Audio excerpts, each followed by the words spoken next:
this event. Thank you for bringing me back here this year to share thoughts with you. And I have been given so many responsibilities, some that tended to distract me from my core presentation. There were questions that were posed that I should answer them, and I'm going to answer those questions before I go to my presentation. The discussions on jobs for acquiring indigenous.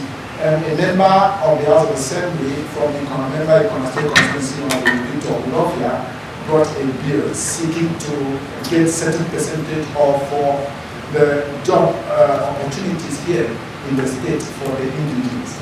And I think that bill passed. And we know that as laudable as that should be and as laudable as that is, you know that there are challenges. You don't need,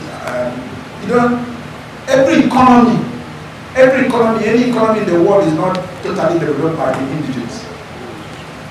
It's a combination of those who are resident there, those who are indigenous of that place, that join hands together to develop any economy. America is not developed really by two sense, the Native Americans.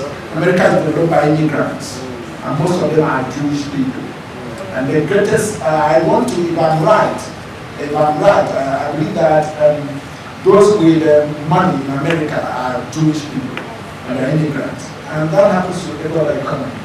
And so it's not wrong if we open our states for people to come in and play in our economy. But the question is, even in North America, they've gotten some legislation, some kind of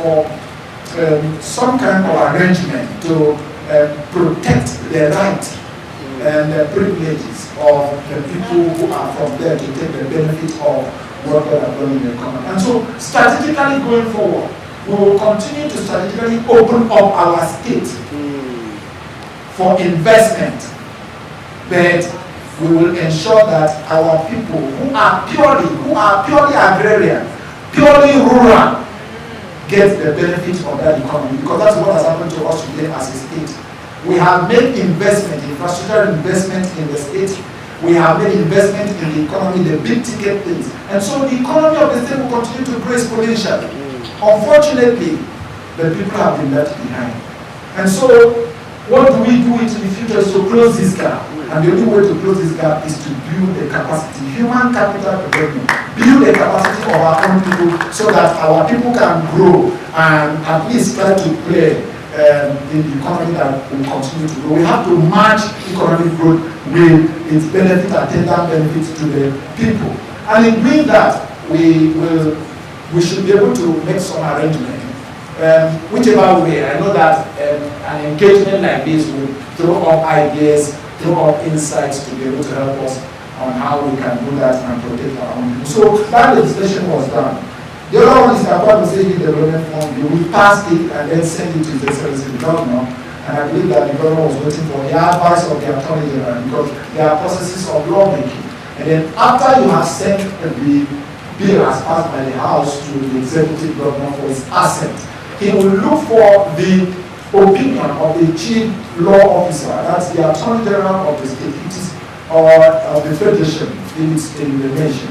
And so the governor or the president will act on the advice of the Attorney General. So I believe that the government is awaiting the advice of the Attorney General. If that has been given, I don't know. And I don't think I have left there. And I won't speak for the House of Assembly right now because I don't have the authority, I don't have the power. So I'm speaking as to the time which I have the privilege of superintending over there. And so a few other things that has been said. I want to thank Ms. Anyanwu for what she said. She said that during Christmas, when my children were here on Christmas break, I had to enroll them in her what they call the summer school. And then she had to send me a text, your son is just like you. How do you do it? I said, I want to share this lesson without sounding immodest. I know that whatsoever we are going to do, first, let me start with my father. My father dropped me in school in 1989. That was when I got enrolled in secondary school. Lutheran High School over here. And said, son, a middle-aged civil servant, a lawyer, and my mother a teacher. Son, I don't have much to give to you, but I give you this name. Protect this name with everything that you have. The things you know I will do it with this name. things you know I won't do, don't do it. And so 1992, on his dying day, he held my hand and said, son, I'm going, I don't have much to give to you. I give you this name. Do what is good with this name. And that has ring in my mind, even in my conduct and behavior in public service. And my mother is still alive, and for those who were taught by my mother, they know who she is. I'm still afraid of her disciplinary attitude even till today. And so everything I do in the public service, I'm asking, oh, how is my mother going to feel about this? And so if I am conscious of that, I should be able to transfer that generational relevance. I should be able to transfer that to my children. I hold a session with my children every Sunday evening, and I try to prepare their mind into what they are going to face in the week. And my son came out of school 2 days ago and met me, and I asked him to go and do something, and okay, I gave me a concession. He said he was not going to boarding house again. I said, okay, I accepted. Come and pray for him. You are going to find, we are going to be stricter to you than their boarding master. And so 2 days ago, I asked him to go and do something, and then he went and he not did. I called him and said, son, let me tell you something. You cannot liberate on what I have become. You have to fashion a path for yourself. The only thing and the best thing I can give to you is education. As long as God gives me life and keeps your mother alive and gives us the way we are, we'll give you the best of education. I keep telling them, I won't give well for them. I don't even have wealth. I tell them I share the wealth. I'm not going to leave it for you. You have to strive on your own path. And so we will finish from this public service the pursuit of our career and we'll return home. It will be a starting point, God forbid, for you to go home and meet children who are real work. And so why don't you do all the best that you can to be able to impart life in those children and knowledge and the fear of God and how they should navigate. One of us talked about, also talked about that if you want to be engineer, I think you should be the best engineer in your field. My boy is going to be 5 by April, my last child, and my second, my fourth child and the last one, and the second boy came to me. He showed me a butterfly he painted. I was on Tuesday, a butterfly he painted in school. And then said that I did this, I'm the best artist in the whole world. And then I almost rebuked him and said, why do you start boasting? I said, something great inside me. I said, no, yes, son, you are the best artist in the whole world. Because the Holy Spirit just told me that is what he is professing for himself. And he's very vocal more than his elder brother, the other ones. He said, I'm the best artist in the whole world. And I agree with him because with that foresight, he's going to pursue life with that foresight to become the best artist in the whole world. So that leads me to talk about family, the place of family. I'm saying this to talk about the place of family in community stakeholders for social good, because the good starts from the family. What you have been given, your parents have given you, what has caused those businesses to fail is maybe probably lack of proper upbringing. And what has caused the business to succeed is probably good tutelage. And then they are followed up with the family lessons. I think I've been able to address those issues that have been asked to tackle while while the presentation was going on. They permit me to agree with Justice Ukana on the need to create an enabling environment. Listen, it is totally an abnormality for government to do business. It's not the place of government to build industry. And hear me clearly. The responsibility of government is to create an enabling environment for investors to come in and thrive. The only thing government can do for purposes of maybe control or for purposes of employment is for government to buy equity in those firms when they come. And so that government can use that to determine maybe some level of employment as part of the yard, if they can use that to be able to deal with some social delays. And so government business is to create an enabling environment. And please listen to me. You see, we politicians create narratives, and then you run along with these narratives without pinning this narrative to see what is at the aim of that narrative. For God's sake, and you want you to hear me clearly. When once you have power and you utilize that power appropriately, investors will come. Investors don't need to follow an individual. hear me clearly. Anybody, you have power, and then you utilize that power effectively in the sense that to create infrastructure. What brings investment? Sound legislation, solid infrastructure, and security. When once you have those three in place, and you are a leader and you are able to keep those three in place, people will come from far and wide, whether UK. They don't need to know you in person. They don't need to have their contact. They will come when they see an enabling environment for you to come and invest. And so that's what I'm telling you, that please, please, please, all what we need to do is to rise up and make sure that we create an enabling environment, support the leadership to create an enabling environment. Let's support, as we are in the state, there's a leader in the state government, Emmanuel. Let's support him, and like with the outcome of this summit, we can pass it through government bureaucracy to get to the governor as part of solution. Let's support him to create an enabling environment for business to thrive in the state. Now, I have a few points to make, and I'm just going to speak to the paper. I know that the day has already been far spent. Now, the first point that I want to buttress the importance of this gathering, and I have this to say: we need critical thinking now more than ever. We must diligently reset our war, which have been plagued by different maladies.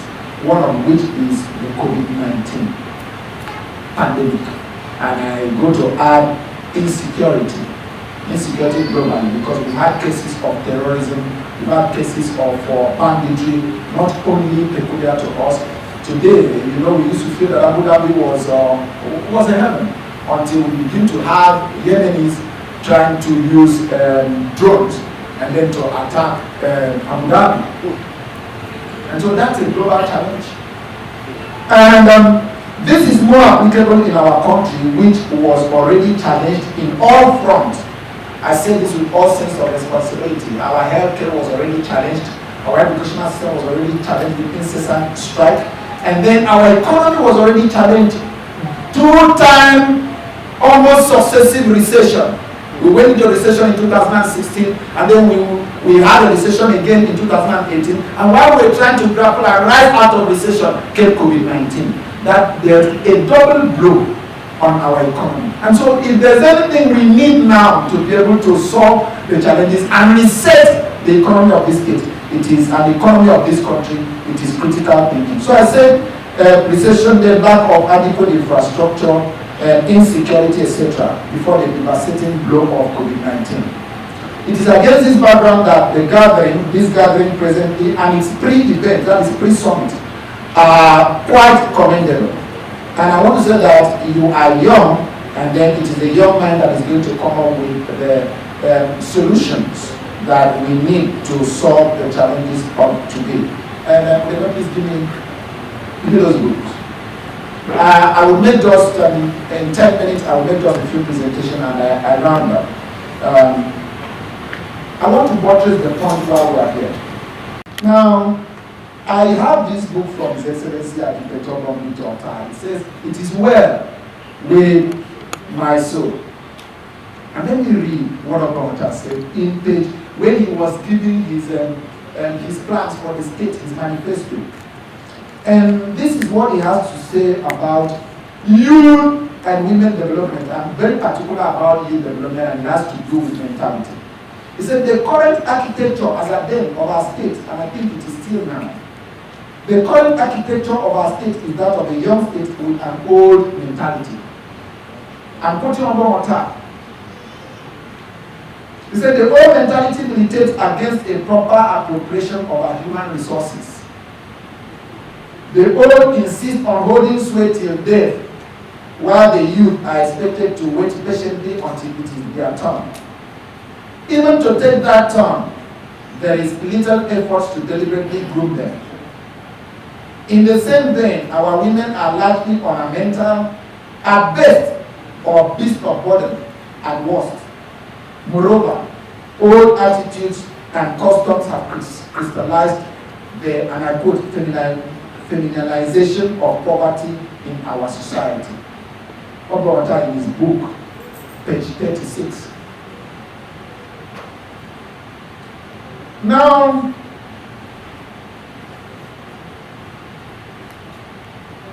He saw today. And let me use the opportunity to appreciate His Excellency and the government Victor Otta. Without prejudice to those who had the opportunity of superintending over this state before his coming. I appreciate His Excellency and the government Victor Otta for laying a solid foundation for the economic renaissance of this state. He drew the blueprint which successive administration has come to leverage on. And I want to appreciate other governors. I appreciate Governor Godswill for continuing with the economic agenda of Governor Victor Otta. And I appreciate Governor Emmanuel for sustaining the legacies of Governor Victor Otta and the legacies of Governor Godswill. And that is why the next governor of this state must be able to sustain the legacies of Governor Emmanuel, because he sustained the legacies of those who were there before him. Let me give you an example. I like speaking with empirical facts. Let me give you a few examples where I base this argument. Number one, Urban Victor Otta means that we are a pedestrian state. I mean, we are a state at the periphery. We are not a pedestrian state. And so we are bordering at the Atlantic Ocean. And so there was need for him to make this place a destination. That people were not a pedestrian state where people in the course of passing by can branch in and then sleep and then see what we have to do. He knew that for you to go to Akwa Ibom State, you must go there intentionally. And there are two sets of people that go to a place intentionally to bring development. They are investors and tourists. And so he set an agenda to try to create an enabling environment for these two sets of people to come and in the long while release the potential for the development of the state. And so he knew that there are three gateways to a place, and then he sought to start the development of those three gateways. The land. So he brought the Xerox, the mother cat, the jitter of this world to try to give us the land infrastructure, the roads that we have. And then he knew that most of those people would come from far, and so he conceptualized the airport. And then he knew that we would become an industrial hub. And so we would need to do import and export, and that can only thrive with a deep sea port. So he conceptualized the deep sea port. He knew that these economic drivers will need human capital to fit with them. And so he came up with some ideas like the State University of Technology that was later completed to a conventional university, so that we can train the human capital to fit in there. And then he knew that we are purely rural and agrarian people, and so he came up with some intervention programs so that our people can play in that economy. International direct labor jobs and integrated farmer scheme, and that many people were beneficiaries of that program. And so Urban Otta started the free and compulsory education to train our people from that elementary stage. Then entered Senator Godswill, continuing with that economic agenda, built the airport in aviation development, landed the first plane, and then we started commercial activities. That saved us the stress of going to Calabar or Port Harcourt to catch the flight. And then he continued with the idea of the seaport development. And then continued with the idea of infrastructural development, that is road, massive road construction. He went a step further to bring the Julius Berger of this world, the Cetraco of this world, the Stenco of this world, the CCCC of this world. And the idea of that administration was to link every local government headquarters by road. And then he continued with the free and compulsory education. And then invested massively again in healthcare, and then we had the specialty hospital, and then the rest of health facilities that we've seen. And then entered Governor, still continuing with that agenda. He knew that the MRO in the airport cannot be functional if that airport does not have an airline that makes it a hub. And so in extending the frontiers of that development, His Excellency Governor Emmanuel came with the Gombe. You cannot take your car to a mechanic if you have not seen that mechanic repair a car in his workshop and become functional. And so there's no airline that would have thought of bringing any of their fleet to Akwa Ibom for air checks or sea checks if they have not seen a particular airline that uses the airport that hosts the MRO, a service their airplane without MRO. And so the government came with Gombe. And then the government extended the frontiers of our integrated farmer scheme, the agricultural revolution, the kind of crops we thought could not grow here. He has massively invested for those crops to grow. And then he, through his hand, by the grace of God, continued as seaport development. And by his relationship with the federal government, God, through his hand, has caused President Muhammadu Buhari and the Federal Executive Council, which we totally appreciate. We commend the President for that effort to give us approval for the full business case of the Gombe Seaport. And so the question going further is, We must sustain on those legacies. Are we going to wait for the deep sea port to come before we begin to train people? And so can we begin to look at the manpower need of the deep sea port and begin to look at where can we channel the energies of our young people to? Others started that in sending some of our young people to Canada. Some of them did not return. But the future will be that you have to have a bond. Government will have a bond with you that as we sending you out to train, whether as medical doctor or people to come in, seafarers in the airport, you have a bond with you to come back to the state and work for a period of about 5 years before you can go on their own. So having looked at the manpower need of the deep sea port, the goal of the future would be, how can we begin to turn to the big maritime belt, the Norway, the Sweden, the Singapore of this world, to try to see how they can train and build the manpower need of our own people, so that we don't discriminate against others. We will allow the Mustafa Ahmed and then Pastor Ifani to continue to play big in our own economy. But we want to play big with them at the managerial position, not to play big as tea savers or drivers or people to sweep the house. And it's only human capacity development, human capital development that can do this. And so I'm trying to show you what Ogoda's thoughts were as at that time. And so what we are doing as young people is to gather the base of brains to be able to achieve what we have done and where we are going to. And that is why this summit is very key. I will just conclude with the topic you asked me to. But let me read this book, a page for you. By David Amos. David Amos is a professor of business administration in Harvard Business School. In 2012, a personal copy he made when we went for a program of the Nigerian School of Management. He gave me this book personally and said, you don't know, you might need this book tomorrow. It's titled A Concise Guide to Macroeconomics with Managers, Executives, and Students. What managers, executives, and students need to know. And in page 24, hear him clearly. In page 24, he said the British economist John Maynard Keynes claimed to have the answer. And I quote, if our poverty were due to earthquake or famine or war, if we lack material things and the resources to produce them, he wrote in 1933, we will not expect to find a means to prosperity except in hard work, abstinence, and invention. In fact, our predicament is notoriously of another kind. It comes from some failure in the immaterial devices of the mind. Nothing is required, and nothing will avail except a little clear thinking.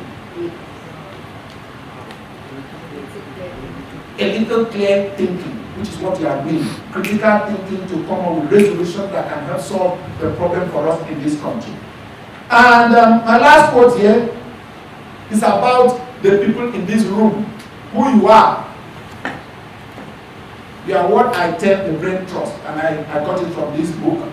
The Rebel Talent is in How to Break the Rules in Work and Life by Francesca Juno. And I want to quote the author. It's a little bit lengthy, one page. But I want to show you the power you have as a people. We are talking about, you asked me to talk about the courage of the people in democracy. And I want to show you the power you have. The power you have, the very first power you have is the intellect you possess. And then when you are able to extract that, put that on top of the table, an aggregate of all that you know will help solve the challenges that we are facing. Just like Morgan has said before, we will not be able to solve all the problems in one day, but gradually, one step at a time, we'll arrive there. And please, I would, most of this book, I would recommend it for you to read, and then maybe where I have gotten the position from, I can ask them to reproduce it for your understanding. Now, Pizza president and co-founder Ed Catmull has a large, bright workspace. Again, he said, I have a large, bright workspace on the second floor of the Steve Jobs building. Windows overlook green lawns and toy versions of characters from my favorite Pixar movies fill the shelves of his office. When we met, Catmull sat on a couch in his office across from me, dressed in a colorful short-sleeved shirt and jeans. He told me that despite all the signs of comfort and whimsy I saw around me, Pixar had experienced real trouble. That is where I want you to begin to follow. In 2013, 7 years after being acquired by Disney, the studio had gone through some tough times.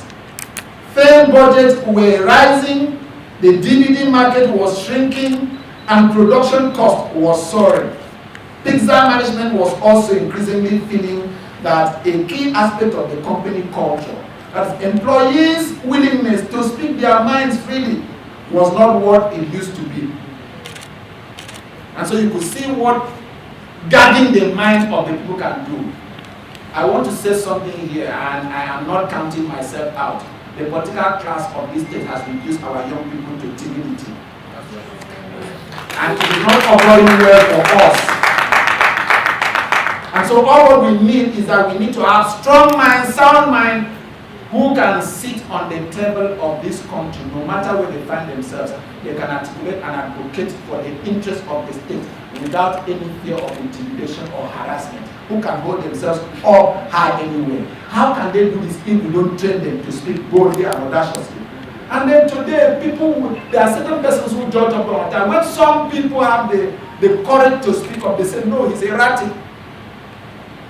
There are people who judge up on time to say, no, he was fighting too much with Obasanjo. He fought on time. And some people said he was erratic. We love that positive, how to be erratic positively. Because being erratic, according to people who judge about us, that they brought us the resources that we are enjoying today. So we need courageous leaders who know when to fight and when to retreat for the interest of their people, not for their personal interest. And then the young men and the young women of our state must come together and begin to speak. The most important point is speak intelligently, speak respectfully, and speak honestly. Not for you to begin to go and insult. And so a hallmark, and I quote, a hallmark, this is Catmull himself. A hallmark of a healthy creative culture is that its people feel free to share ideas, opinions, and criticisms, Catmull said. He went on to note that when a creative group draws on unvarnished perspective of all its members and the collective knowledge, decision-making stands to benefit. Candor is key to effective collaboration, says Catmull. Lack of candor leads to dysfunctional environment, he told me. This belief has been at the core of Pixar's culture since the company was founded. At its inception, Pixar formed a group called the Brain Trust. That is where I'm going. Which consisted of 4 or 5 Pixar creative leaders who oversee development on all movies, meeting every month to assess progress and challenges. Catmull described the Brain Trust in simple terms, and I quote, put smart, passionate people in a room together, charge them with identifying and solving problems, and encourage them to be candid. The whole idea, and unquote, the whole idea behind the Brain Trust is that members should speak freely, arguing without fear of conflict, with the interest of the company in mind. The group has no authority, so when members evaluate a movie in production, the director can decide whether or not to follow any of their specific suggestions. In the 2010s, Pixar was expanding and growing, so it hired more and more people. The new recruits were excited, sure, but the talent in the room was usually pretty intimidating and left them nervous about sharing their own ideas. Executives decided to try something bold to improve the situation. In 2013, Catmull and a few other managers began planning a special day, Note Day, during which Pixar would sit down to elicit honest feedback from its employees. Note Day was an expansion of the spirit of the Brain Trust. Let me pause there. So I am saying all this to buttress the point that this is the Brain Trust for the state, with what you are doing and others who are gathering to discuss the way forward for the state. And so, gentlemen, we are going to be faced with critical challenges as we go forward in 2022. I love The Economist, and I love buying the first edition of every year. And so this year's first edition has truly said the world ahead in 2022. And one of the things that we are going to be faced with is that The things we used to enjoy before is not going to be available any longer. The aid from Western world is not going to be available as it used to because they are faced and grappling with their own challenges locally. And so their funding is going to be left within them. And we are going to have energy challenges. And so you have to brace up for critical thinking for us to be able to see how we are going to overcome those energy challenges. Again, I read one of the contributors to that article. And so that when you hear that the federal government wants to remove subsidy or they are trying to increase tariff in electricity, know that it gets where it's coming from. It's going to be a global challenge. Now, this is an article, reality check. It says shortages and greenflation will end the age of idealism on energy policy, predict Patrick Fullis. That is the contributor to this article. He said it's not easy being green. We have touted renewable energy, but this is what he has to say. The hardest part of the coming year, that is 2022, the coming year of realism will involve being honest with the public because energy investment needs to increase from 2% of world GDP to 5%. Bills and taxes must rise. Politicians can try to preempt the inevitable backlash by using the proceeds of carbon taxes to help the poor. If energy prices continue to soar in 2022, there will be protests both on the street and at the ballot box. But if the squeeze eases, then the year could end with energy policy on a more solid foundation. The chances of the world hitting its net zero target will still be remote, but grid designs, investment, incentives, and fiscal plans may be in the better shape. I'm saying all this to say that for us to come out of these challenges that we find ourselves and will continue to find, we need critical thinkers. And what we are doing today, don't consider it a waste. And go and read and do more research. And so that when we gather here next year, or even before next year, we might have been able to come up with some ideas, some creative ideas, or suggestions that would help either solve social problems, environmental problems, or economic problems that we are faced with. Now, in conclusion, we are asked to speak on restoring citizens' courage in a democracy. And the things I wrote down are the things you normally heard me say. And so I will send this paper to the organizers, and I believe that they are going to share the papers to the people that are here. But just a few lines, and then I yield the microphone. The task of the restoration of the citizens' courage is for all of us, and we must understand that it will be impossible to deepen democracy or expect good governance if we give up on the important task of subjecting power wielders to scrutiny. For those who expect to reap the blessings of a harvest must undergo the fatigues of planting and weeding. Now, I go ahead to say this, and I want this to stick with you. That for you to exercise our power as a people, the foremost strategy is to understand the workings of the political system and how government works at all levels of governance. This will enable you to gauge your expectations on each role an individual plays and the boundaries of his or her performance depending on the level of representation and arm of government. Why am I saying so? I hear some people, I hear some people ask me on so and so, what did you do? Okay, I've heard some people telling me, local government autonomy, you were the Speaker of the House of Assembly, what did you do? Legislative autonomy, you were the Speaker of the House of Assembly, what did you do? If you don't understand the working of the House, that it is a gathering of equals, and so the highest thing you can do is to stand up and make your position known, and canvass their views, and get others to see why they should toe your line. There is hardly nothing you can do. When the House votes on a position, it is a House position. As a Speaker of the House of Assembly, you are only a face amongst equals. Starting with the responsibility of coordinating the views. You cannot force other people to take the position that you have taken. And then for those who came to listen, and the records of the House of Assembly are there, I took the position I had to take as a Speaker of the House of Assembly as an individual, and where I stood on those issues. And the other one is, if you don't know the responsibility of the House, you will not know how to call them to account. There is one provision in the Constitution, there's only one committee that has its mention in the Constitution of the Federal Republic of Nigeria, that's Public Account Committee. Anytime you hear that the Public Account Committee is meeting, or anytime you hear that there is public hearing of the House, your power can only be exercised if you are well equipped.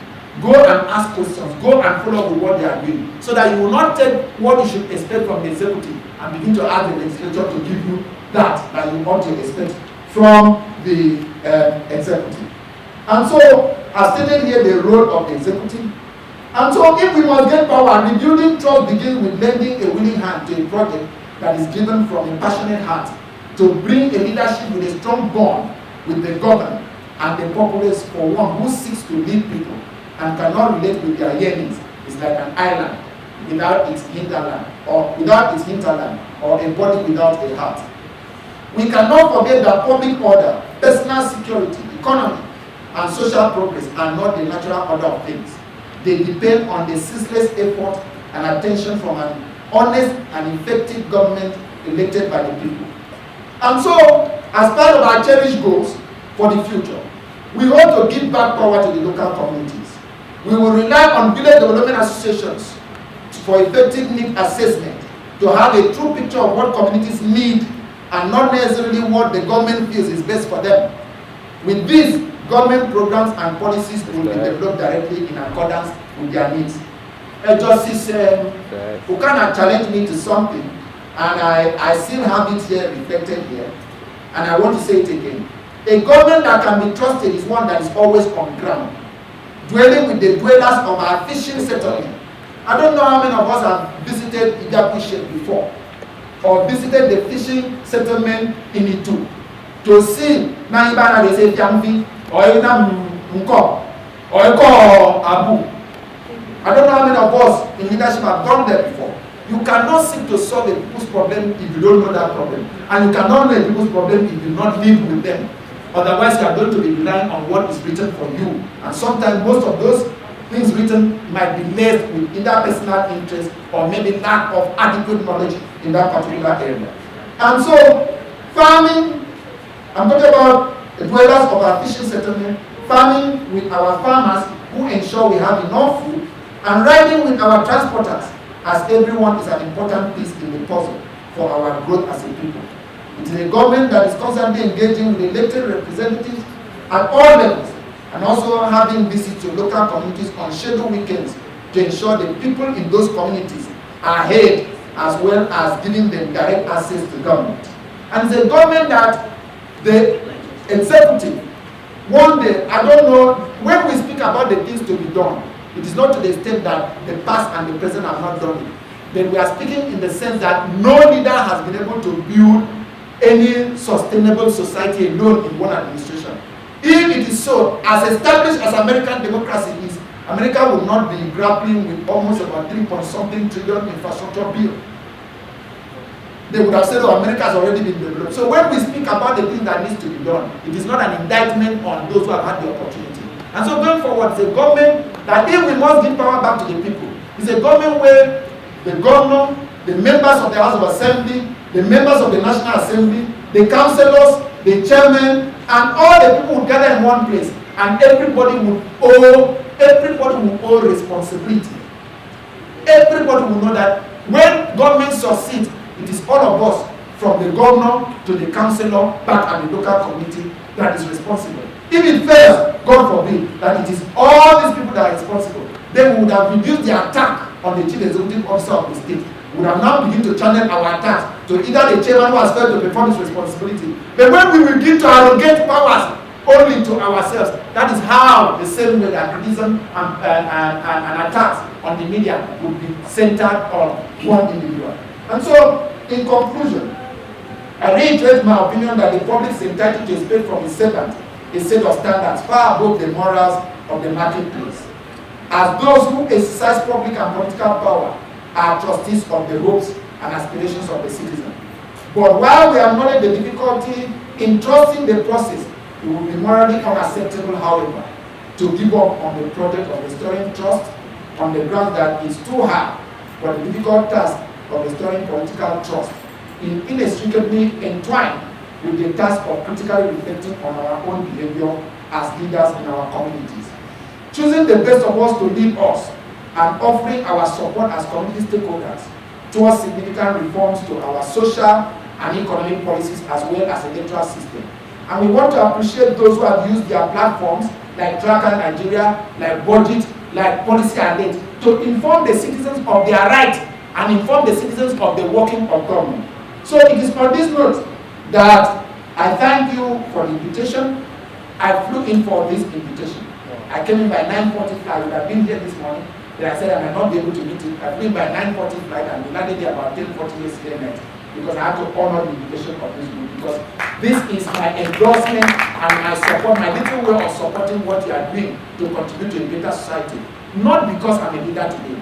I want us to create an environment where, when I'm no more a leader, I can walk the street freely. I know that security has been provided. Where I'm no more a leader, I can go to a primary health center in Ikoredugbo where I come from, and I get the benefit of the healthcare delivery there, and then get the benefit of even health insurance scheme when I probably don't have the finances or the privileges that the office gives me today. And so on this note, my name is Onofiok Luke, and I'm asking you to come with me. Let's build and grow together. God bless Akwa Ibom, and God bless Canada. Ladies and gentlemen, please put your hands together for Right On Onofiok Luke. So please, please wait a bit while we call off some other dignitaries and guests who are here present to come up and just come up to the center and take a group picture. So please, can we have Barrister Morgan Akan, and please put your hands